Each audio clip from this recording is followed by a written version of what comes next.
Hi, it's Mark from the Digging Deep podcast. Just a quick one before we get started. Over the past few weeks, we've had more than 15,000 views and listens across the podcast, which is brilliant. So first of all, thank you.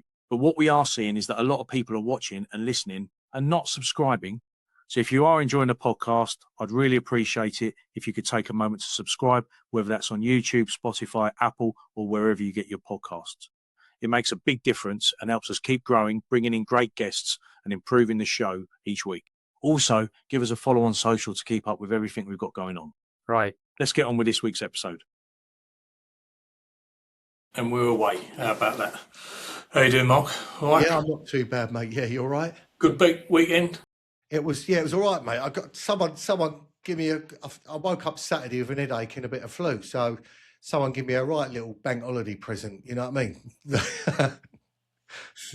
And how is that? I was kid free at the weekend as well. So I get my first weekend kid free because my daughter wants to go bowling and God knows whatever else with her mates. So you think I could get a few bits done that I want to get done, or even have a rest would be nice. But no. Nice to have a rest, yeah, but nothing. Yeah. Well, look, today what I thought we'd talk about is as the UK contractor accreditation become a bit of a racket. I thought we'd have a go at our usual subject because me and you've been chasing customers for many years, and what we've normally found that we've got to have so many hats, and we'll go over that in a bit, but basically we're talking about CHAS and Constructionline and everything else you need, but we're going into some more detail. So I thought we'd crack on with a bit of that today. But first of all, is there anything been doing your head in apart from having a cold? Apart from that, I'm trying to have a think. I said to Sarah over the weekend, I've got what's doing my head in. Oh, yeah, that's it. Right, I've got it. Yeah, this is it, right? So we decided, was it Friday night? Friday night or Saturday night, we decided to treat ourselves to a KFC, right? And it took, bearing in mind, there weren't that many people in there, and we were the next to collect our order. No one in front of us, right? It took ages. And then I realised, so this is what's doing my head in. How is it the drive-through, and now, so you always had the drive-through taking priority over the people in the shop, yeah? But now you've got Deliveroo as well. And I noticed the amount of cars going through and the amount of, and they were preparing these orders, and I thought, oh, it's mine. Look at that. It's got the beans. It's got the corn on the cob. I'm ready, right? And then they'd take it to the Deliveroo section, and they'd be gone on their scooter, and I'm looking around thinking, so it would have been quicker, actually, for me to order it on Deliveroo, wouldn't it? It's a second-class citizenship, isn't it? Because it's like when you used to go and buy a car second-hand, you'd pay cash and you'd get a good deal. But now you get a better deal if you go through the finance company, because cash is, they get a knockoff, don't they, from the finance company or the lease company. They get, exactly the same thing. They're going to prioritise the Deliveroos over the general punter. But they do, which is ridiculous, because I've driven to the shop. I'm in the shop. You haven't got to give Deliveroo any commission. I'm here. I'm paying. In fact, I've paid. I've done it on the screen. I've paid. I'm standing there waiting, and I'm watching them pack up order after order after order, and it's going out the window. Cars are coming and going, coming and going. Then the Deliveroo, I must have seen 6, 7 Deliveroo people turn up, open their mega bag. Then they wait for 30 seconds, and the next thing is their order's in and they're gone. And I thought, hold on a minute, I've been here, I reckon I waited 20 minutes. Which I know like they got to cook it and all that good stuff. But they were prioritising the Deliveroo and the drive-throughs over the people in the shop. Yeah, it's bullshit, mate. Bullshit. And I think we sound like an old pair of gits, though, talking about shops and things like that. But I'm the same thing, similar. I want to call to account all those supermarkets with those club card things that they have, like, the Tesco club card, the Nectar card and all that. I go in there one week and I buy something and it's £8. And then you go the next week and it's on special for £7.50, but they reckon that it was, original price was £9.50. But it weren't, it was £8. And they're doing it all the time, and you're caught out. If you don't keep an eye on something, if you don't buy things regular and you buy stuff based on I wouldn't normally buy that, you're getting turned over. I don't want to know if there's an association out there that could fucking, call these to account. We should get someone on. The Retail Association. We need someone to explain what's going Why on are we here. getting mugged off? Absolutely mugged off. Unbelievable. But anyway, look, this is a serious subject we're talking today. So today we're tackling something that winds up thousands of contractors across construction, rail, utilities, nuclear infrastructure. At some point, proving that you are competent, stop being about standards and started becoming about collecting badges, by the sounds of it. And let's go through a few of them before you give me no doubt, some information about all this. CHAS, Constructionline, SafeContractor, MAS, Achilles, RISQS, which is another Achilles, fit for nuclear. And then you got your ISOs that you got to have, haven't you? The 9,000s, the 14,000s, the 45,000s. Now you've probably got to have a data one, 27,000. And somehow clients still ask for their own supplier forms. So the key question, has the UK Contractor Accreditation scheme become genuine protection or just an expensive game of compliance bingo? Over to you, Mark. What do you think?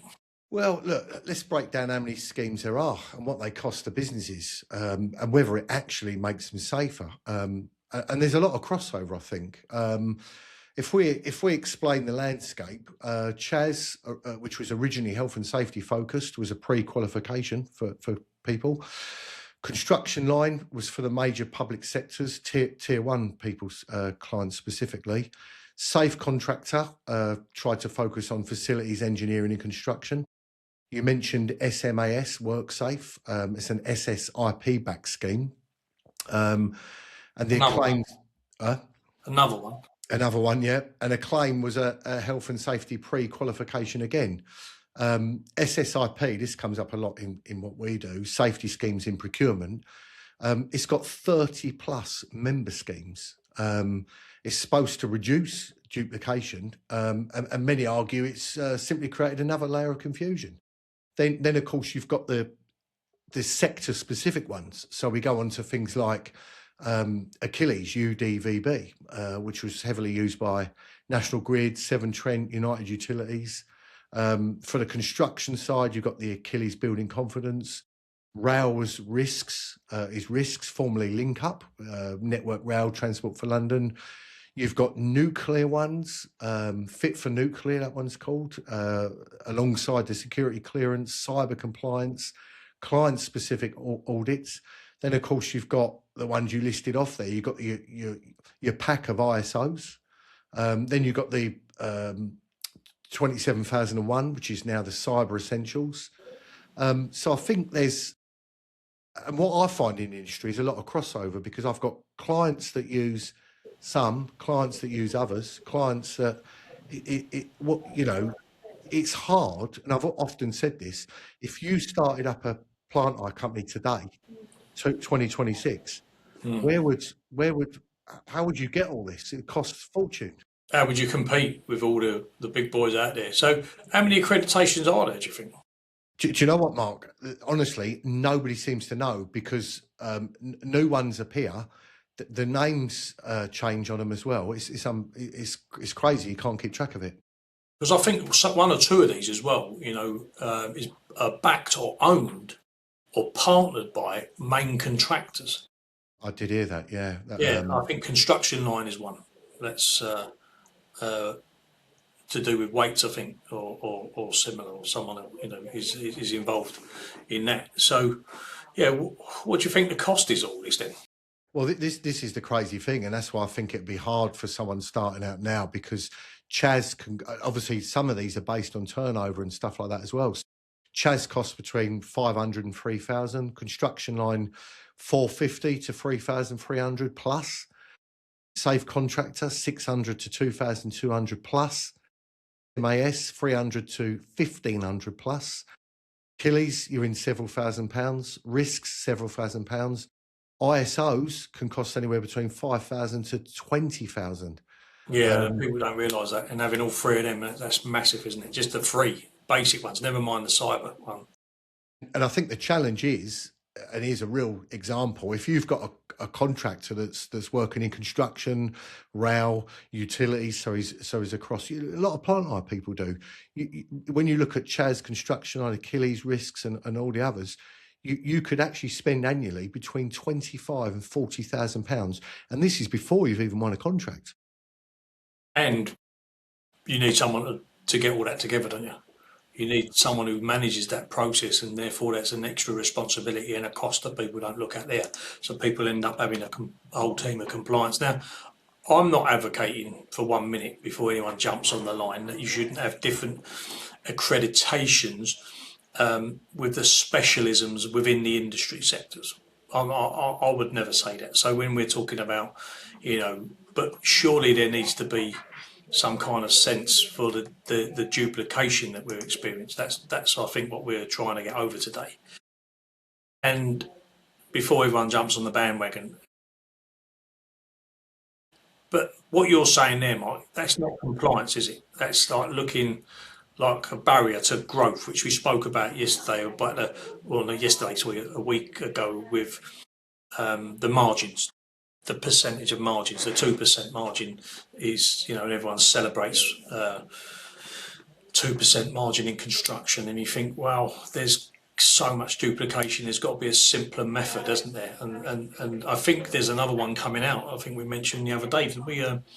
Isn't there a passport needed? We're not even talking about operator and operative qualifications now, are we? We're just talking about, but there's a passport, isn't there, coming out for the highways, I think. Yeah, we're just going through that now. I've actually got a project on the go where that's needed, so we're doing the highways passport, and that's quite a new one. It floated about probably a year ago, and now it seems to become it's a must actually on the highways. So do you think, like, the question to you is, as compliance because you're going through another accreditation, as compliance become performative, or are firms becoming safer, or are they just getting better at uploading documents, PDFs and stuff like that? This is the trouble, and when you look at it, you've got repeated uploads of RAMs, insurance documents, training records, environmental policies, health and safety policies. And I get you have to do that. You have to stay up to date and understand that the compliance people need your up to date documents. But in reality, I think there should be synergies between some of these. Yeah, but shouldn't that be like on a, God, surely it's a national database somewhere, isn't it? Because what we're talking about is the same. So what you just went through there, you're saying, well, if I was setting up a plant hire business, I'd have to have, CHAS across all the sectors. You've got to have construction line, possibly CHAS, Achilles, the ISOs. You've got to have. You're uploading the same bloody documents, aren't you? Every time, and then the client comes and goes, you need to fill in this PQQ. What accreditations you've got? So you tick all them. Then it says, well, can you give evidence of one of your RAMs? I mean, this has been officially audited, hasn't it? I mean, what's wrong, I think, perhaps, is that the accreditation standards are saying that you need to perhaps audit your supply chain. But are we not missing the point that you've already been audited? But, are these, I don't know if these schemes are improving safety, or they simply proving business can complete forms or bullshit, but something's got to give, so why don't buyers accept each other's accreditations? I don't get it. Why have we just gone, it seems like a bit of a boys' club, this is where it's getting like ridiculous. You've passed one recognised scheme, then another buyer says, well, we only accept our preferred supplier. And you're thinking, well, as you just said, if you're a small company, I've just spent like $2,000, I've got to spend another $2,000 on that. So what do you think, Mark? Why do buyers refuse reciprocal recognition, and why does procurement create additional duplication? I mean, procurement's there to save cost and shave cost, isn't it? You know, Yeah, is it a genuine, is it genuine risk management, or as we believe it has been in the past, just lazy procurement? I mean, you know, it's an interesting point, and things such as SSIP was designed to specifically solve the issue, but the trouble is, the duplication remains widespread. I mean, one of the things that does my head in, one of the particular accreditations that we hold, they've set they've set some of the criteria to expire after 6 months. And one of them, this is what does my head in. We're in the same yard with the same phone number, with the same address, and we have been for many, many years. But yet the criteria expires, and I log on, or I get an email. Some of your stuff's expiring. And you think, oh my god, I better go on and update it. I go on, and it says, are you still at this address? And I think, yeah. Is this your phone number still? Yeah. Is that your email still? Yeah, because you emailed me. You know, but why? I don't get it. That's just amazing. That is. So, you know, why can't we then, Mark? Well, you know, let's talk about. We try to discuss this with operators and stuff like that. You know, you have one verified contractor passport. You know, why can't the industry just create that for the construction passport, the rail passport, utilities passport, or even one master system, as you said? So you've got one. You know, why can't you? There's no reason why you can't. And then if you're working, so you've got one passport that covers all your bullshit that you need, all your, you know, I'll say bullshit, but all, you know what I'm trying to say, the repetitive duplication. And then you might need, I don't know, a specialist risk assessment or specialist something for just your that particular speciality. Yeah, like nuclear or something. Yeah, You know, yeah. I completely agree. I'm an advocate, and I think we need one passport. I think you've made a great point. We need one passport that would cover everything, and then, like you say, you have your niche. Because if you look at it, banks verify identity once, airports verify your identity once. Why can't construction verify competence once? And it goes across the board. Mm, mm. But who gets hurt the most? Like the small contractors, isn't it? The growing businesses, regional specialists trying to scale nationally. You know, is this hurting SMEs trying to scale? Yeah, I mean, look, large corporates they absorb it. I suppose they've got a team of health and safety people, a team of guys that can just upload all that stuff. We're an SME, and it's really tough for us because, you know, the small businesses like ours rely on the owners, the office managers. We've got external consultants that we employ that come in, and it slows growth because, you know, we would love to do more in the rail, for example. We're ready to do more in the rail, but the investment into risks. But and I need risks before I get an order. But if I get risks and I haven't got an order, then do you see what I mean? It's a catch-22. Yes. I remember the building confidence and the risks. Well, it was link up, as you said, coming along, and I remember that was going to be. Everyone promises it's going to be one that's going to run the industry.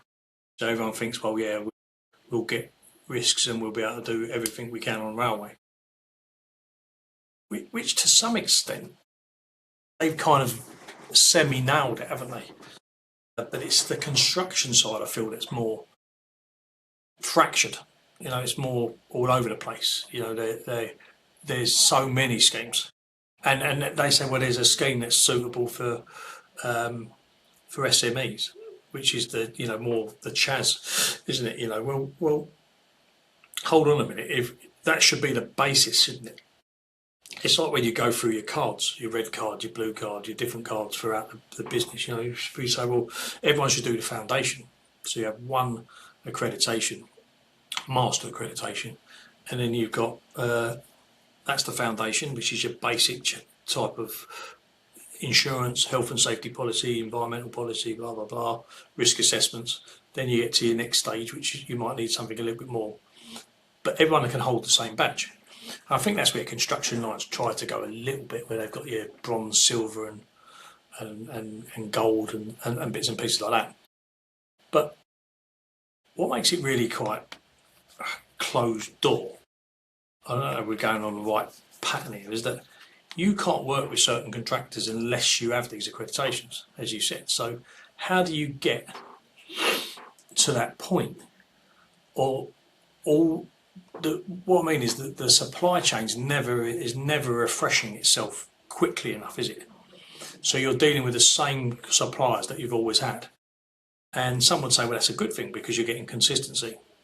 But then for the small man, as you said, how do you go up as a small business against some of the big guys in plant hire, operated plant, especially when you've got it's just as much experience. You've probably got some different people.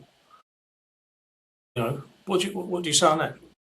Well, look, it's really hard because, of course, and I get it from the client's point of view. The client really, you need to know the company you're going to use is competent, and the whole point of it was let's just pick one of those accreditations.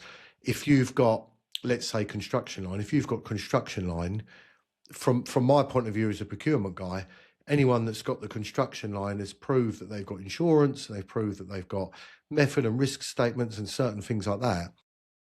If you haven't got Constructionline, then maybe there's a load of homework that I've got to do because I need to see that you've got those things in place. But it's like you said, why do we need so many of them? We don't, because one customer, I'll go and see one customer and he'll go, oh yeah, we only accept Constructionline Gold. Oh, okay. Another customer say, yeah, we're CHAS. And you see another one, oh, we're something else. And it's so in order to deal with those three clients, I think got to make 3 subscriptions. Uploading, by the way, as you quite rightly said, the same thing. Now, in answer to your question, when you're going up against a big national, who might have all of those accreditations, it's really hard because as an SME, I've got to. It's not just the money. Not only have I got to pay for that accreditation, I need hours aside to re-upload what I've already uploaded on the other accreditations I got, which this client isn't recognising. Do you see what I mean? Don't you think the irony of that is that you've got like a pretty nomadic population of contractors, especially in operators, that move around throughout the businesses? Because most of them are still CIS, if we like to admit it or not. There's lots more PAYE out there, I agree, but a lot of these people are still CIS. The CIS scheme still means that people will move around. So when a certain plant hire company doesn't need you anymore, you'll find work with the next one.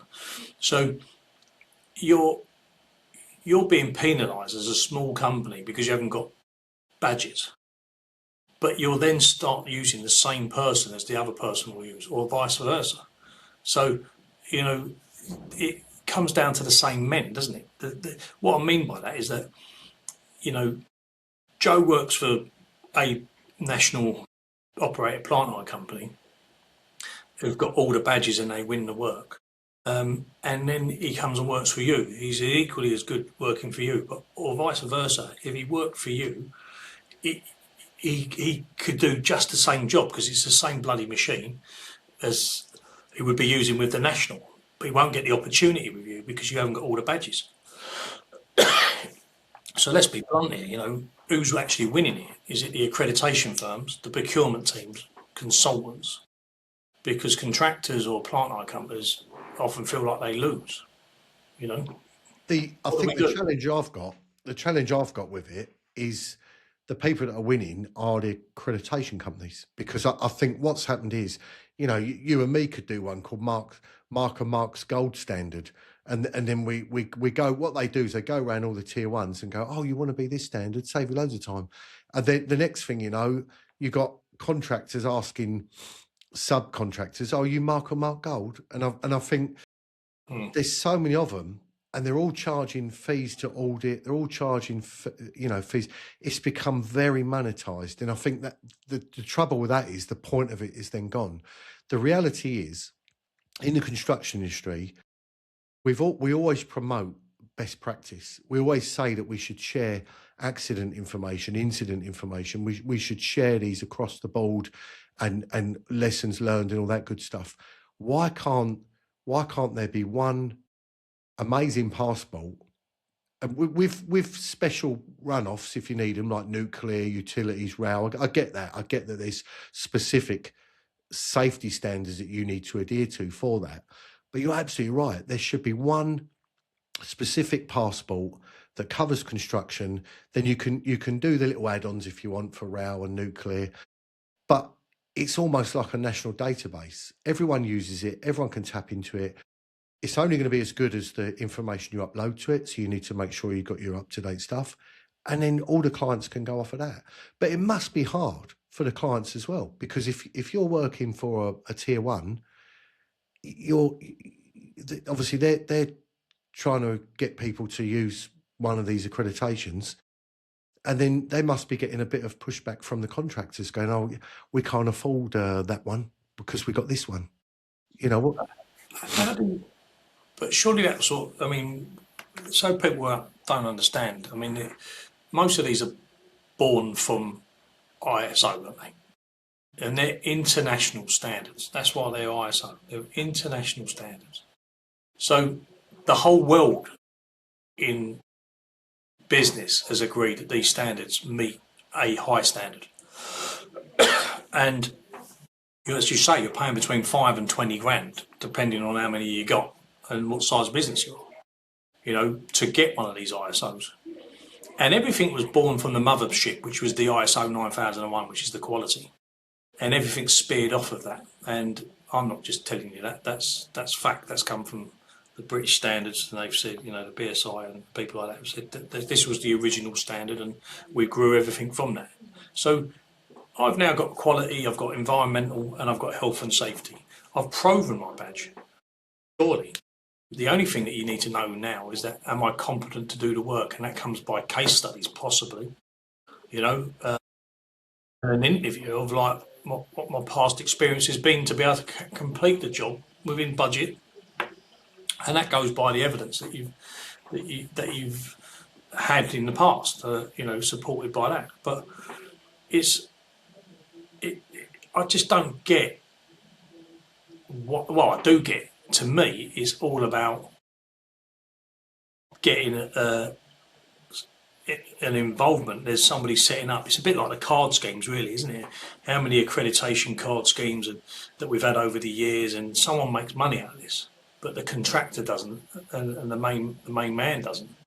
It's just, I think it's a bit of a racket, personally. I think it's something that needs to be regulated. I think the Construction Leader Council, you know, need to be talking about things like this.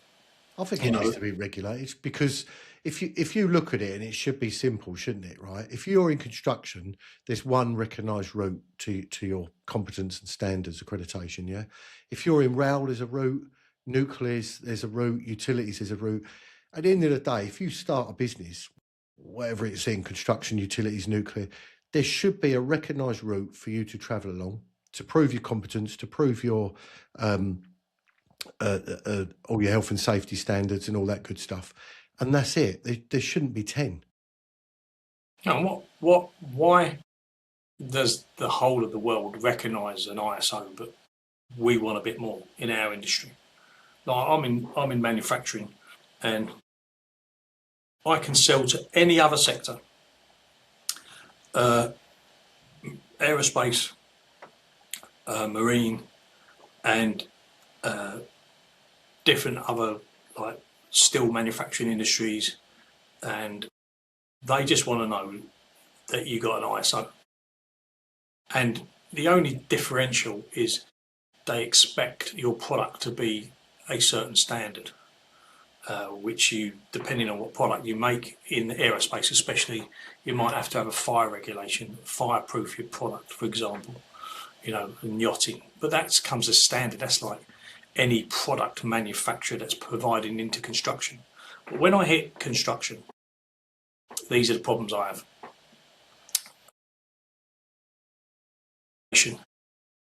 What accreditation has the person got to be on site in the first place? No one can tell you. Then you've got the standard set by the closed loop recycling or recycling. You know, we only want to buy products for this. It has to have a closed loop recycling. That's everyone's pushing towards now. We've left Europe, but we're now about to get rid of the British standard for fire regulation, for spread of flame and fireproofing, and we're going to adopt the European one. You think, well, didn't we leave Europe for that reason? Because some of our standards were actually better than the European ones. So, and it's only when you get into construction that you're getting all that. You're not getting it in any other sector and in industry. Generally, you're not. And it's anything that's got a hard hat, really, isn't it? And a high vi, where you're talking about rail and, you know, nuclear's different, I mean, to a point. But it's not as if you've got a 20-ton excavator on the site when you're installing a nuclear reactor, is it? You know, you're digging holes and doing cementing and concreting and bits and pieces like that. But again, it's a line, it's an association. I once joked, because there's an association for more or less everything, and I said it wouldn't be funny. What we want to start is an association for associations. So if you're an association, but what was funny about it is there is one. You're kidding. No, there's an association for associations.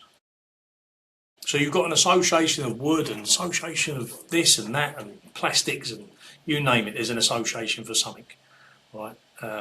Health and safety, you name it. Someone's a governing body somewhere making a lot of money, and that's what you also forget, is that not only have you paid for the accreditation, you then have to join the boys club to be part of that accreditation.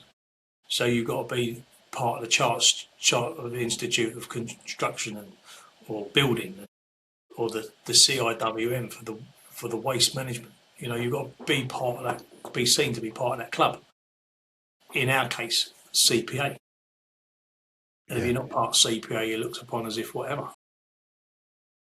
I don't know what you've ever read out of CPA. I don't know. What do you get? A few terms and conditions? Terms and conditions, that's it. That's all. Most of the places I've been over the years all use the CPA terms and conditions. That's it. I've never had anything else to do with them myself personally. It's made it fragmented though, isn't it? So, I mean, surely if you've got a construction plant association, they should be in charge of everything. They should be in charge of the CITB kind of plant side of things. You know, the training. They should be part of the badge scheme or you know what people have to operate the machines. They should be part of that. But it seems to be that another body will set itself up because someone doesn't quite cover that, and that company there is making enough money probably just to not worry about doing anything more. So another one pops up, and you've got all these, and that's what's happened with, I think, with the accreditations. And I'd say, basically, if you need 5 badges to prove you're competent, maybe the problem isn't the contractors, maybe it's the industry, maybe it's the way that we do things. I'm not sure. What do you think? Yeah, I agree, mate. I mean, one of the challenges we've got is construction firms can spend as much as 30 grand proving they're safe before they start work. That's what I'm saying. If you started a plant hire firm now, before you go to work, you'd have to get all these accreditations before you've got the work. You might not get the work, and that's the risk, isn't it? I think we've had pods talking about insolvency, low profit margins, all the rest of it. I think our industry, the construction industry, needs a major shake-up. It really does, to protect everybody, to protect the tier ones, to protect the contractors. Profit's treated as a dirty word, isn't it? Everybody should be doing good work, making good money, with the right safety culture and the right accreditations. Yeah. But not all this spread. There's too much spread. You can spend so much money. Yeah, and we're not making it any safer. There's no changes happening there. But yeah, it's a bit of a doom and gloom one this week, Mark. What do you think? Well, it's not doom and gloom. I think, when you look at our industry, and I've seen it change over the last 30 odd years, it's really changed for the better. Accident statistics are getting better and all that good stuff. The way we do stuff, hand-arm vibration, loads of stuff's been recognised and improved in our industry, and it's absolutely fantastic. But I think what we've what we've got to do is we've got to consolidate, and we've got to say, as an industry, this is the way forward. And that's the same way for everybody. This is the way forward. This is the route to accreditations. If you're an SME, you start here and you go forward. If you're a bigger company, you can go further forward, and that's how it should be. So that SMEs aren't expected to get £30,000 worth of accreditations because on what we said on the last podcast with a 2% profit. That's going to take you years to pay back. That's going to be worse than trying to invest in solar panels. You've obviously done that. No, I haven't. No, but I've done the maths, and it's like a 15-year payback, isn't it? Yeah, and then you don't own the roof or something. If you sell your house, you're in trouble. Well, look, do you know what? I looked at it a little while ago. This will make you laugh. I looked at it a while ago, and a guy was telling me that a 9 kilowatt battery will sort you right out, mate, and it will store all this electric, and then you could almost be off grid in the summer. And then I said to him, I've told you all along I've got an electric car. Yeah, it'll help with a car. I said, see, this is probably one for another pod. So my car holds 90 kilowatt hours. I said, so I'm going to come home from work, plug it in. You're going to put 9 in the car. What do I do with it? What do I do with? What about all the other power the car needs? Do you see what I mean? And I ain't run the house yet. It doesn't work. If you've got an electric car, you need to be able to run the house and charge the car. But a friend of mine who's massively into it, and he's doing his own system, he was telling me you're only allowed, I didn't know this, these are the weird caps, you're only allowed to export a certain amount per day, I think it is. So even if you had 1 million solar panels, you can't export, you're not allowed to export to the grid. So it's like a racket. They're going to make sure that you have to buy your stuff off them. You're not allowed to export your additional power to the grid. I can't remember what it is. It's past a certain value. Well, that's the mental part of it, isn't it? I mean, surely the whole point of the panel was that people didn't have to pay, electricity bills anymore. You could run your own house. And there's another restriction which he told me just the other day I didn't know about. So he's now got a load of battery storage, and it works quite well for him, right? But I think there's a bill going through which will raise it. But did you know there's a limit on the amount of amps that you're actually allowed to draw from the batteries? So, for example, he's got 9 kilowatt storage, and he can run his house. But he can only run his house on items that are below the threshold. So if he wants to put his cooker on, his kettle, or things like that, high usage items, it has to come off the grid. You can only do low wattage items through your circuit. So his batteries, his solar charges his batteries, then he can draw from the batteries on his house circuit, but he can only draw on lights, computers, low stuff. If you've got something like a kettle, 3 kilowatts, you're not allowed to draw 3 kilowatts on a household circuit to run the kettle. At the moment, there's a bill going through to raise that. But there's other countries, I think it was Japan, because he was showing me some data. If you look at Japan are massively into the home battery storage now. You can run your oven off batteries, you can run your kettle off batteries, but we're not yet, which is really weird because they want you to go green, all this kind of stuff. But when you actually look at the small print, there's a lot of stuff, there's a lot of restrictions on what you can export to the grid, should you make too much, restrictions on how much you can run through your home circuits. Yeah, it's really... we'll have an episode on that alone. There's a whole load to go over.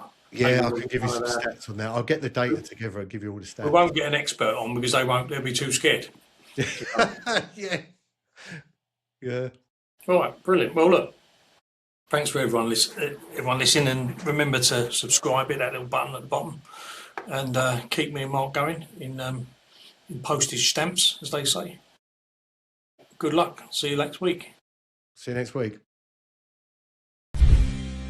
The opinions expressed within this podcast are solely the individuals and do not reflect the opinions and beliefs of the sponsors or its affiliates.